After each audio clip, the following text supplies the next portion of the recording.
much, David. That is a very generous introduction. My goodness, I'm embarrassed. So, I'm Leona Hobbs, and our theme today is the path to innovation. So, in my world, that means the application of new ideas, technologies, and services to our clients' business. I'm fortunate to work with some of North America's most biggest, baddest brands out there, big organizations, and what we do is apply social media. So in applying social media, we are innovating. It's not the incredible startups and excellent kind of technology stuff that we've heard about today, but it is still innovation, and I think it still is important. So each of my clients are unique, but they do have some things in common. They are large enterprises, right? Full of legacy structures, models, and processes. So hands up, who here works for an established organization? There's a few of us in the room, that's good. That's good. You may feel some of this as I'm talking about it. So personally, I'm a strategist and I'm a dreamer. I love the potential of digital media, and I have a tremendous passion for the power of new communications to establish connections and patterns. I love my work, and I jumped at the chance to come and speak with you here today. I was a bit of a late addition. I think it's sort of 5 days today, right, Tim? So you're going to have to excuse my notes because I haven't had time to memorize my talk, and I did new content because, as a rule, I just don't talk about my clients and my client work in public without their express permission. It's sort of like that first rule of Fight Club, right? So I decided to, instead of sort of coming up here and talking about clients and specifics, that I would write a fable for you guys to highlight the most important steps on the path to innovating with large organizations. So this content is fresh. You guys are seeing it first. I have not had the chance to workshop this before, so without further ado, here is the fable of the enterprise elephant and the social media butterfly. For many centuries, the creatures of the world could count on things staying the same. Seasons came and went, and came again. Creatures were born, grew into maturity, and as their parents before them, had their own offspring, grew old, and passed away. Life was predictable. Predators threatened the weak, and the strong survived. This is certainly how the elephant viewed the world. He saw many seasons pass. He had sired offspring. He led the herd in times of plenty and through times of drought. But the elephant's world had changed. Upstart young elephants challenged him and his position in the herd. Try as the elephant might, he could not match their speed. A new leader took his position, and he was left behind when the herd moved on.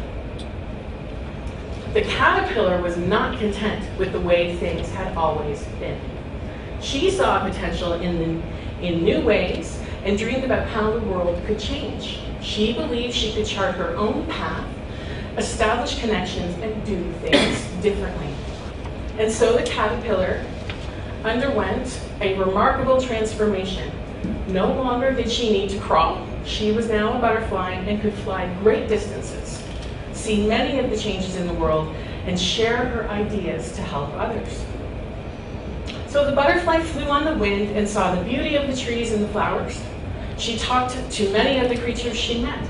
She saw a flock of geese flying above her in their V-shaped formation. She stopped to rest on a flower beside a pond teeming with activity. She listened as frogs croaked and watched as a squirrel filled its cheeks with seeds. She saw a school of minnows, and as evening fell over the pond, she watched as a doe and a fawn came to the water's edge to drink. One day, while out flying, the butterfly came upon an elephant standing alone in a field. "Well, hello," said the butterfly. "How are you this lovely day?" The elephant was surprised to hear the voice of the butterfly. "I suppose that I am as well as can be expected," said the elephant. My herd is moved on and I am alone. My days are spent grazing and I keep an eye out for predators and hunters. Now, thought the butterfly, here is a great chance to test some of my ideas about the things I've seen in the world. Here is an elephant who needs my help. Perhaps I could get the elephant to understand that there are new ways and new opportunities. Excited by the chance to do some good for the old elephant, the butterfly decided to talk to him about all he was missing. You should be like the geese who fly long distances together to follow their food, the butterfly suggested. I have no need to journey to distant lands, said the elephant. I have grass for grazing and I have all that I need here to sustain me. The butterfly thought a few minutes and fluttered around on the warm breeze. She landed on a branch near the elephant and said, you should be like the frogs. Make a great noise and sing across the pond. I don't think so, said the elephant. It's not in my nature to croak like frogs at dusk. Starting to get a bit frustrated, the butterfly landed on a leaf and tried again with another suggestion for the elephant. You should be like the minnows in their schools that swim and play all day long. Little butterfly, said the elephant, I am far too old to pass my time playing all day. I must forage for food and be alert for the lion and the hunter. The butterfly had one last idea. The squirrel collects food in its cheeks and creates stores for later. You should be like the squirrel and use your trunk to gather food and store it for later. My trunk is a useful thing, said the elephant. I use it to tear up food. I can reach high up in the trees and shake food loose. I can use it to smell enemies and food. My trunk is also used for drinking, bathing, and swimming, but it is not built for storing food for later. The butterfly was frustrated that the elephant didn't see the potential in her suggestions. I give up, said the butterfly. I am trying to help you, and I'm disappointed that you have not taken any of my advice. Please tell me, what is it that you want? Now that's a good question, said the elephant. I've had a long life, and I have seen a great many things. I have learned many lessons, yet there is no one around to hear my story. The butterfly had an idea. I know a place where animals gather, not too far from here is a pond full of life and creatures. I'm sure they'd welcome you there as a storyteller.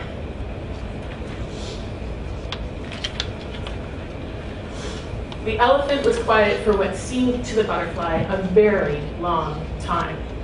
I've thought about it, he said. I've decided to move to the pond. Will you show me the way?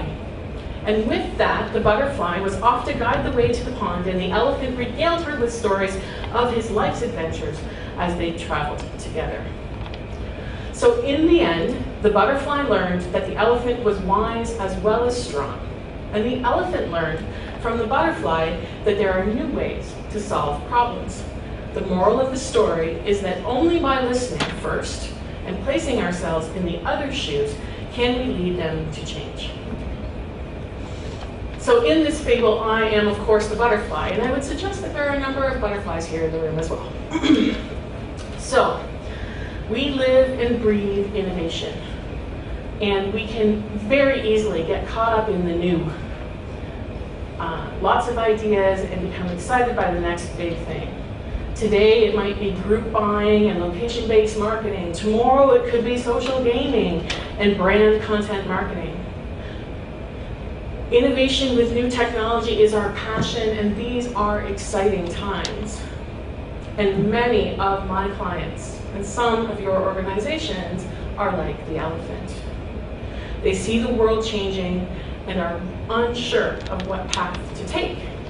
So a couple of insights from the fable that I've seen in my work with clients to share with you here today. Obviously, it is crucial to listen first and enter into those conversations with curiosity. Large enterprises are good at being big. And as much as we wish it to be so, they do not turn on a dime. Like the elephant, they are very wise, have developed their own innovations, and have had past success. Where innovation is needed, right, we have in our business succeeded with pilot projects.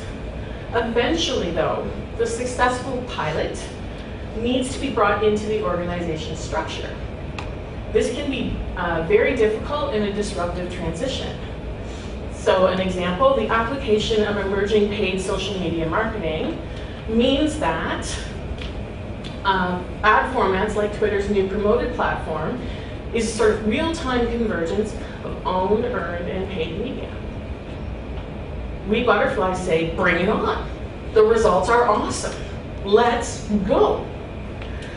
The clients are enthusiastic, but they need to deal with the fact that for decades, their paid advertising and their public relations functions, which manage earned and owned media channels, have operated in complete silos. One of my clients, those silos are in different buildings on the same campus, but they're very far apart. So what happens when we have an opportunity ahead of us that's converged is a great opportunity, but so much needs to change inside that organization to make it happen, to capitalize on that opportunity. Cookie cutter approaches to what worked for other companies are not likely to be accepted by your big organization.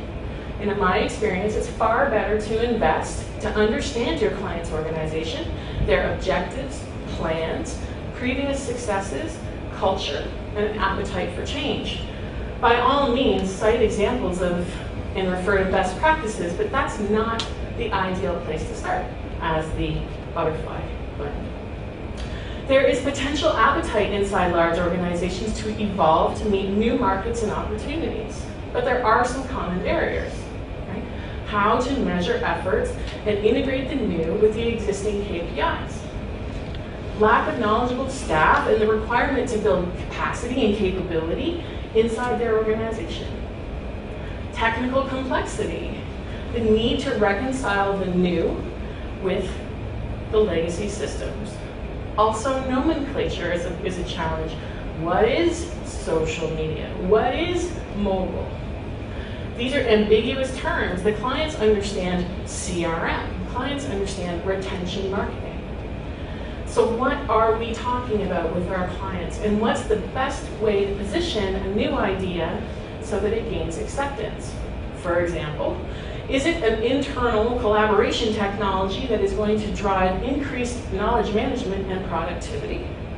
Or is it easier to grasp that we're going to transform the intranet by incorporating social tools like profiles and spaces where people can create and share? Culture and the shift from command and control, who owns the new, and the politics of driving innovation inside an enterprise can be staggering. Again, the best thing to do is to listen carefully. Stay curious and help your client, or if you're doing this yourself, seek help from other stakeholders inside that company. So in closing, a challenge. Consider how you, as an innovative butterfly, can move the elephants and change the world in the process. Thank you.